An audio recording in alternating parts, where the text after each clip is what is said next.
Hello, and welcome to Harry Potter and the Methods of Rationality, the podcast. Written by Eliezer Yudkowsky, read by Eneasz Brodsky, based on the works of J.K. Rowling. Chapter 117, Something to Protect, Minerva McGonagall.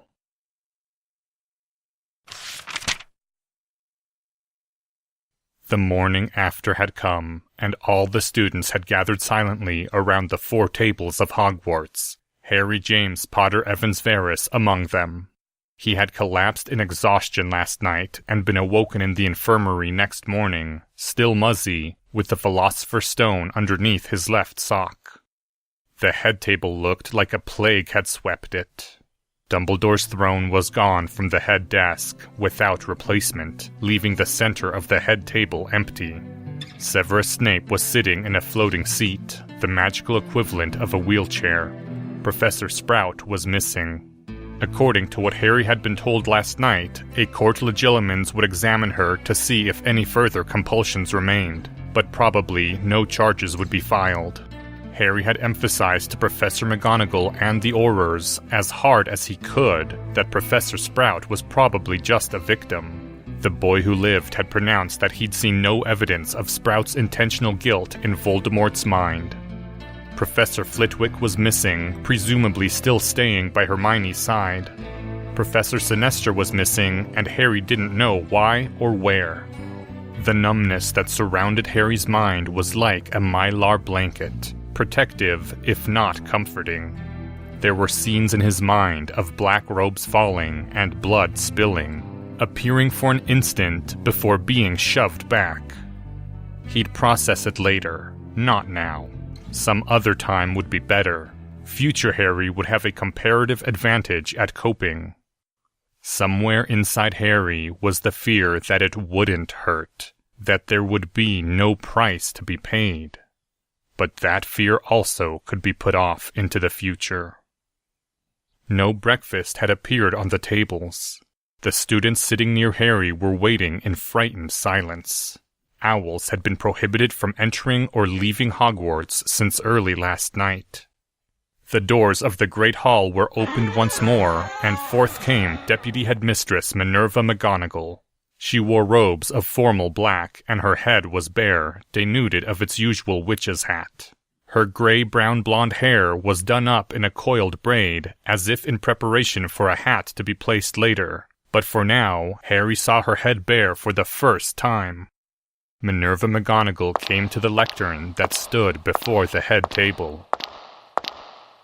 All eyes were upon her.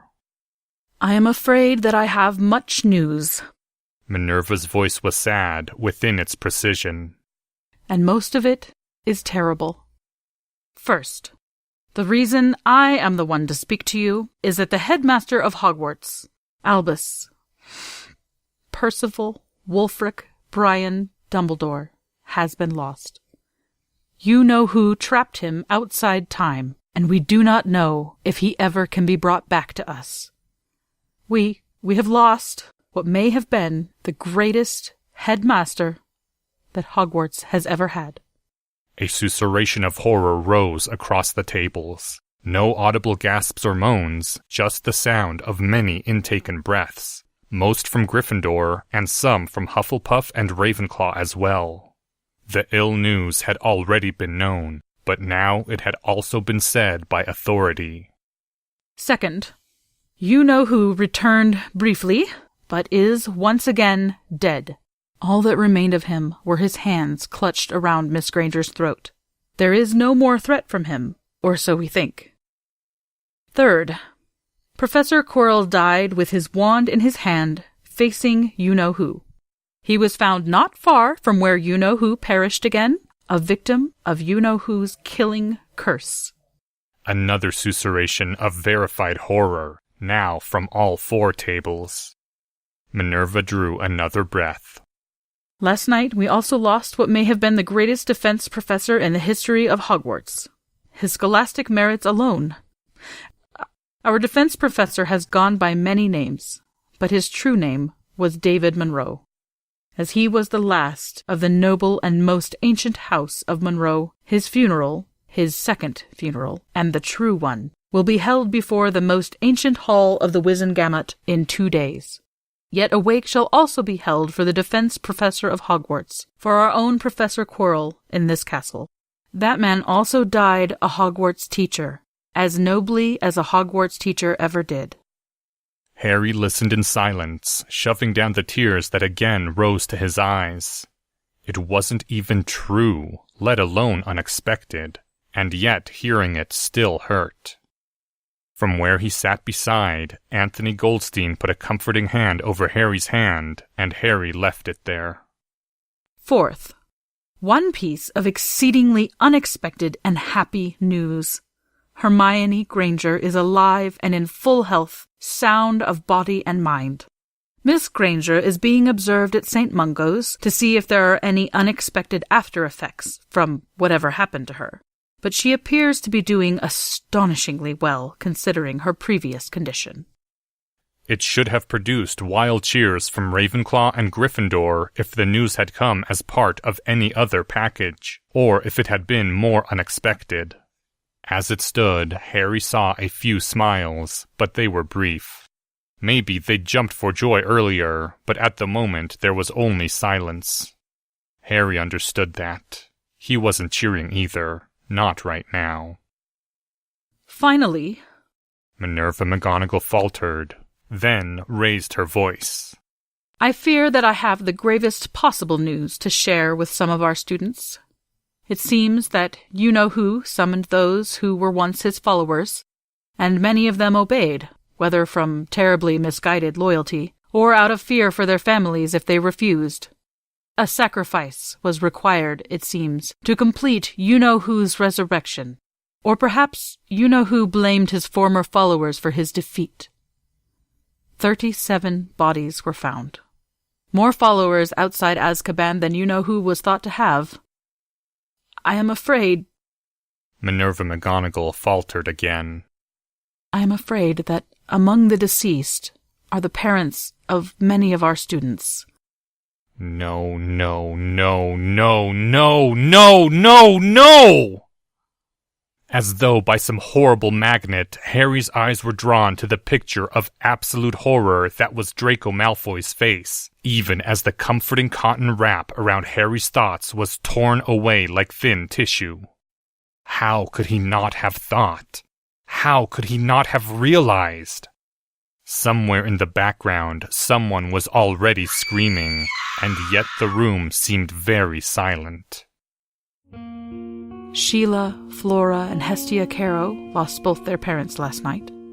Students who have lost their fathers include Robert Jugson, Ethan Jugson, Sarah Jugson, Michael McNair, Riley and Randy Rookwood, Lily Liu, Sasha Sprock, Daniel Gibson, Jason Gross, Elsie Ambrose.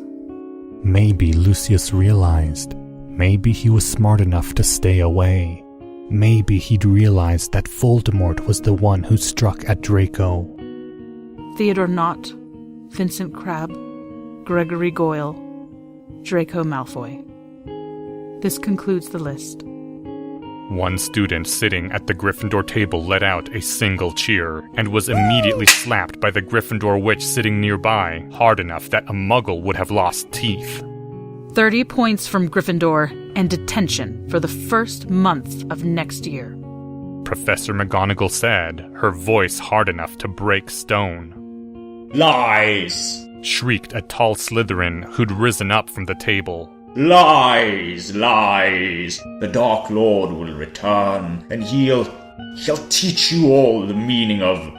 Mr. Jugson, said Severus Snape's voice. It was also faltering. It didn't sound like the potions master at all. It wasn't loud, and yet the Slytherin fell silent. Robert, the Dark Lord killed your father.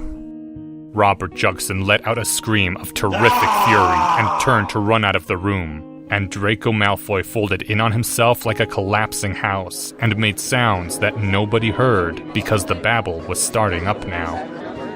Harry rose 6 inches from the bench, and then stopped.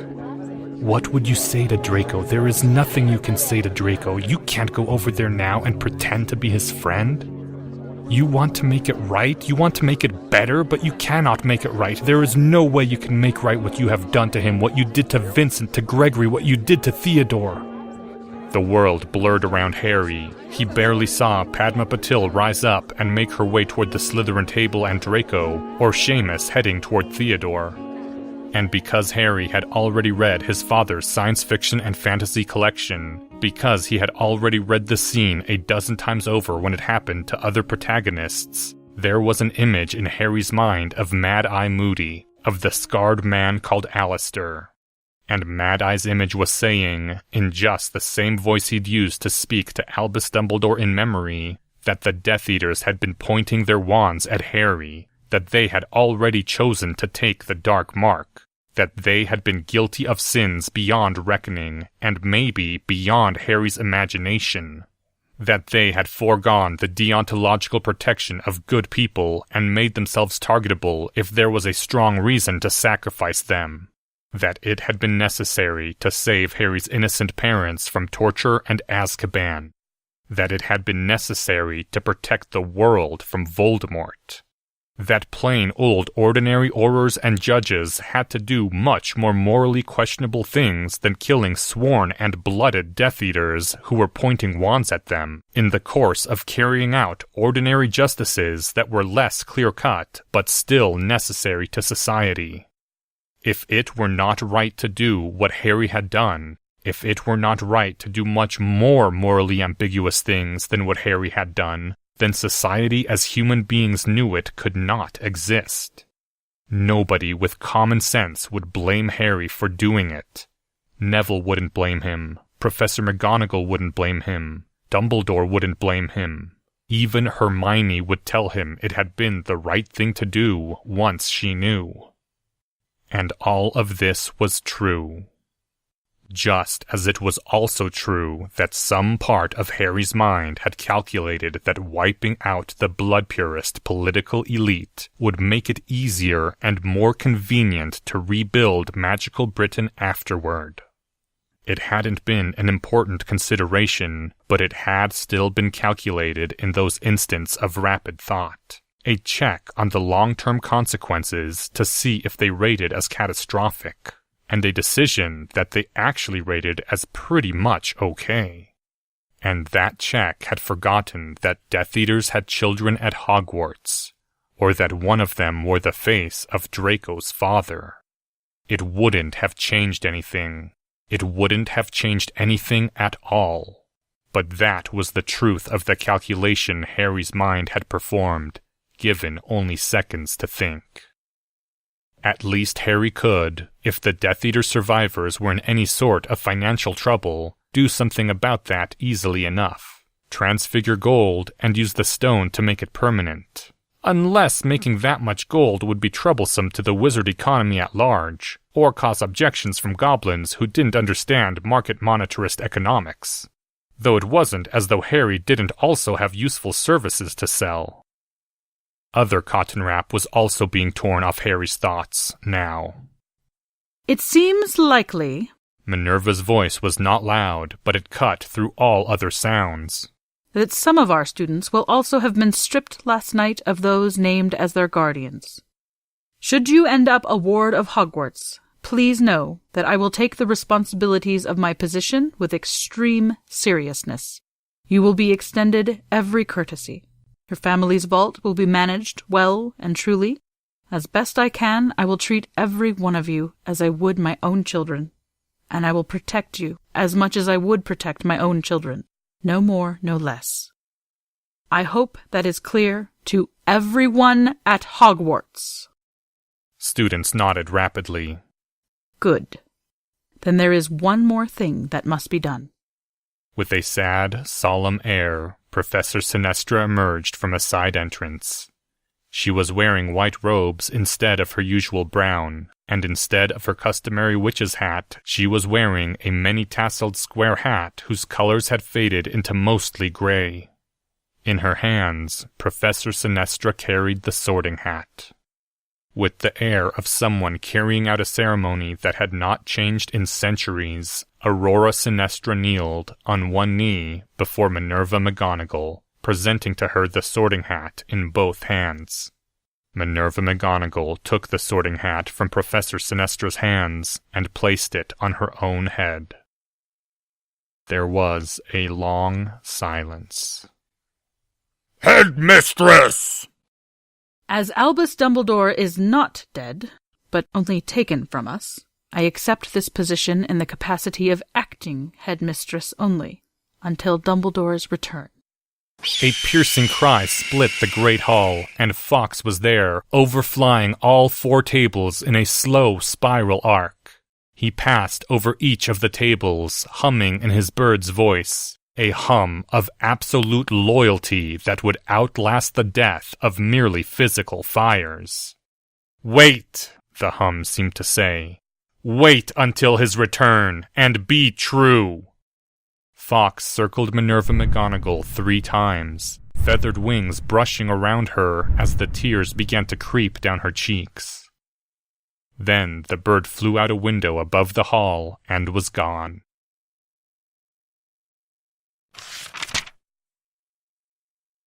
End Chapter 117. Chapter 118. Something to Protect. Professor Quirrell. The sun shone down on the Scottish green, striking sparks of reflected white from every passing dewdrop or reflective leaf that happened to position itself correctly, a clear blue sky for a funeral. Harry had declined to give the eulogy. He'd declined for the 2nd time. Professor Flitwick had asked him about it weeks ago in May, to give Harry time to write his lines before it would become necessary to speak. And Harry had said no then, too. So it fell to a 6th-year Gryffindor, Olivia Hebraica, who had the 4th highest total of Quirrell points among all the students, and who had been general of an army. The 17-year-old girl was tall, and not especially pretty in solid black robes. She was wearing a purple tie, such as Professor Quirrell had sometimes favored. Speaking, under the circumstances, ex-tempore. The previous eulogies, written well in advance, had been discarded. Olivia Hebraica had a parchment in her left hand, but she wasn't looking at it at all. Professor Quirrell was very sick, the tall girl said, her wavering voice falling into a hush of students, occasionally broken by a muffled sob. I think if Professor Quirrell had been able to fight in the fullness of his power, you-know-who couldn't have beat him easily and maybe not at all. They say that David Monroe was the only one that you-know-who was ever afraid of in his day. But Olivia's voice broke. Professor Quirrell wasn't in the fullness of his power. He was very sick. He had trouble walking by himself. And he went to face the Dark Lord, alone. There was a pause, then, while the students cried for a while. Olivia wiped away her tears with her sleeve and spoke again. We don't know exactly what happened. I imagine the Dark Lord laughed at him, maybe made fun of the professor for challenging him when he couldn't stand up. Well, he's not laughing now, is he? There were fierce nods from the students, all of them that Harry could see, from Gryffindor to Slytherin. Maybe the Dark Lord knew some way of curing Professor Quirrell. You-know-who did come back from the dead after all. Maybe he offered Professor Quirrell his life if Professor Quirrell would serve him. Professor Quirrell smiled and told the Dark Lord it was time for them to play a game called Who's the Most Dangerous Wizard in the World? If you don't know, don't just make stuff up. But Harry didn't say anything. It was what the Lord Voldemort might have tried, and it was what Professor Quirrell might have said back. And they aren't telling us everything, but we can guess what happened next. We all know that Hermione Granger, who was one of the professor's best students, was killed by a troll earlier this year. It must have been the Dark Lord who made it happen. He framed her for the blood-cooling charm. Professor Quirrell knew the Dark Lord was behind it, so he stole Miss Granger's body and preserved it, kept it safe. Couldn't blame her for that one. Then Professor Quirrell went out to face the Dark Lord. The Dark Lord killed Professor Quirrell. And Hermione Granger came back to life. They say she's alive and whole now, and maybe something more. When the Dark Lord tried to seize her, all that was left of him afterward was his burned robes and his hands around Miss Granger's throat. Just as Harry Potter was protected from the killing curse by his mother's love and sacrifice, Professor Quirrell, willingly going out to face the Dark Lord alone, must have called Hermione Granger's spirit back from wherever she was. Not just like that, Harry said from the front row of seats, his own voice hoarse. He had to say something at this point before it got out of control, if it wasn't already out of control. David Monroe was a powerful wizard, more powerful than anyone knew except him and me. I don't think you can bring someone back from the dead just by sacrificing yourself. No one should try doing it that way. Such a beautiful story. It should have been true. It should have been true. I don't know very much about the person behind the professor, Olivia Hebrika said after she got herself under control again. I know David Monroe wasn't a happy man. He never could cast a Patronus charm. Tears were gathering in Harry's eyes again. It wasn't right. It wasn't fair. Voldemort had killed so many people. He should have died along with his followers. He didn't deserve special treatment.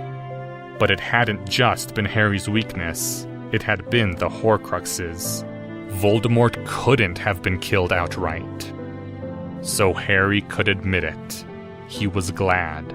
He was glad Professor Quirrell wasn't all gone. But I know, said Olivia, tears glistening on her own cheeks. Professor Quirrell is happy wherever he is now.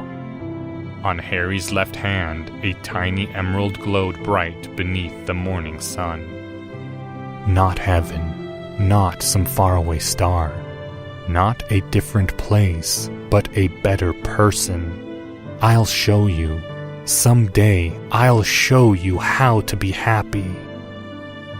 The tall girl glanced down at the parchment she held in her other hand, the first time she'd consulted it.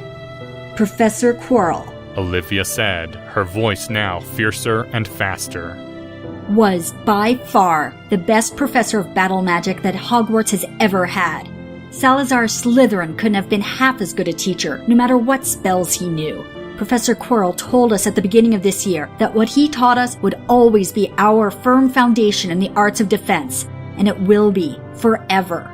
We'll teach it to the new students next year, no matter who we have for a professor. The older students will teach the younger ones. That's the solution to the curse on the defense position. We won't sit around waiting for authority to teach us, and we'll make sure that Professor Quirrell's teachings never die out of Hogwarts. Harry looked at where Headmistress McGonagall was sitting and saw the headmistress nodding silently, a look that was sad and stern and proud. They haven't let us see Miss Granger yet. Olivia's voice quavered. The girl who revived. But I'll always think of the defense professor when I see her. His sacrifice lives on in her, just as his teachings live on in us. Olivia glanced at where Harry sat, then looked down again at the parchment. Here's to Professor Quirrell, then. The best Slytherin that ever was. What every Slytherin should be. 3 cheers for him. Huzzah! Huzzah! Huzzah! No one stayed silent this time. Not a single student that Harry could see.